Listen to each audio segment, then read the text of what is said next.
After that, we combined that with the PW11, which was even easier because all we had to do is just mix the two things together and leave it stirring for an hour or so, and that's what it looks like. So it loses all those blue purplish colors and becomes kind of pinkish. Like I said, the TPYP was actually tougher to work with. It took me about 3 days to make one. It was really hard, but I did manage to make a zirconium TPYP. But every time we put it onto a palm, it broke apart, so we didn't even bother putting it onto a TiO2 plate. This is UV spectra, and the reason we use a UV spectra is because once you make your material or your product, the only way you can know what you have is by doing some kind of a test. And this is one of the first tests you do because it's very simple. And what this basically does is that you put some amounts of your product in a vial and you put it into this machine, and the machine sends UV lights at different frequencies through it. And based on the absorptions of the UV lights, you know what kind of products you have. So we know the red graph is free-port, so it's the demethylated one. It doesn't have any metal inside. And if you zoom in on this part here, you'll see that it's very bumpy hill. So you'll see this one, and it will just go down. But once you add a metal to it, you're only supposed to see one peak here, which every porphyrin has a peak at around 415-ish. You're also supposed to see a peak at 540. And then everything else, if you zoom in on this, should be flat. And zirconium TPP for me works very well. And these are some samples of zirconium TPP.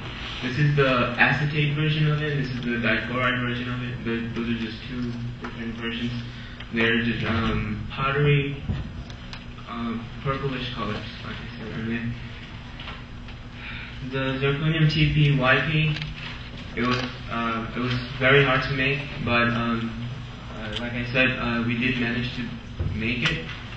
So again, you see that peak at 415 or 414 in this case, and 540-ish. And then if you zoom in on this, you should see a flat line instead of bumps.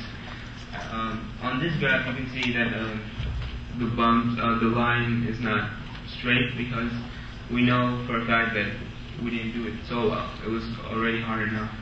We were just happy to get this. We know for a fact that it has other solvents or other junk left inside that was hard to clean out. Alright, so when we put the zirconium TPP onto the palm, it was easy. It was an easy synthesis. It was a 1 hour thing.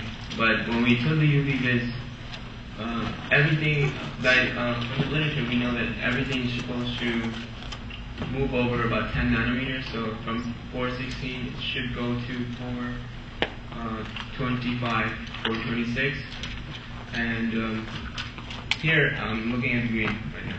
So here, when we first put in the sample, it did move over, but it had this weird shoulder in there, and we didn't like that. So, and we also saw inside the sample that there was a lot of white powdery stuff in there.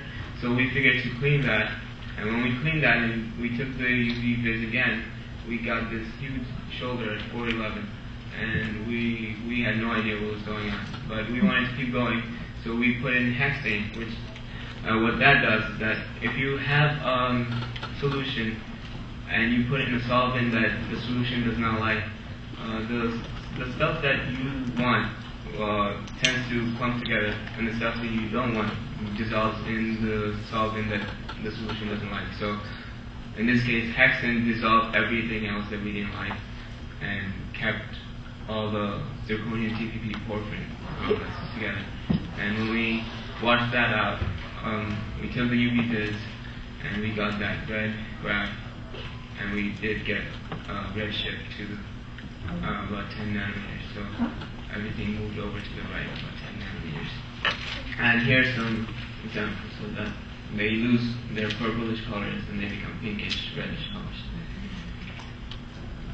Alright, so after knowing that you have the material you want, you still don't know exactly how the porphyrin bonded onto the POM. And to know that, you need to do more testing. And in this case, we did proton NMRs. NMR is short for nuclear magnetic resonance, and that's basically the same thing as MRI. When you go to the doctor, MRI stands for magnetic resonance imaging. And the only difference is that the public doesn't like the word nuclear, so they changed the name. But it's the same thing. And what this does is that, in this case, this is a proton NMR. So what this does is that it takes, looks at the complex and it gives you a peak at every hydrogen bond. So all of these peaks, whether it's a double peak or a single sharp peak or a triple peak, all of these represent a hydrogen bond. And knowing that you have the right amount of peaks and at the right spot, you know what you have. If you have other peaks, then you know that your solution, your product has other stuff in it that you might not want. So when we did the NMR, we compared it with the hafnium because we know that the hafnium worked. It just didn't bond with the TiO2 that well, or as well as we liked it. So we compared with the hafnium, and it looks fairly similar. So we know that the zirconium will definitely work too. And yeah. Next, we did a cozy spectrum. That's another test, and basically it's a 2D version of an NMR test. So what that is you take this spectrum, you put it on the XY plane, so this is the Y plane, this is the X plane, and you put them together, and it gives you a whole bunch of 2D figures like these. And what this basically tells you that which peak is next to what. So if I call this 2A and 2B and so on, this peak doesn't necessarily mean that this peak doesn't necessarily mean it's next to this. So to know this, I know that this, you use a graph like this, and you can see that this peak, you go down, is next to itself, and is next to this peak right here. So if I go back to that, I call this peak 2A, and that peak 3A. And if you look at the figure, 2A is next to 3A. Sorry. Alright, so conclusion. Our data shows that the reactivity of the zirconium porphyrin and the hafnium porphyrin are basically the same. The zirconium porphyrin seems to be a lot more stable because it stays intact a lot longer. We actually don't need our results back because we already got them back from Johns Hopkins. So, and that looks great. The proton NMR looks great, and having a proton NMR that looks great makes it easier for convincing other people that you have what you have. For my future studies, I want to make crystal structures of these because when you have crystal structures, you can put them under the X-ray microscope, and you can see exactly what they look like. These are hafnium porphyrin complexes, and that way you'll know exactly how they are bonded, and you don't even have to do NMRs. But crystals are harder to make. These are some of my references. Acknowledgement, I want to thank Ben. He's there. He's done great help.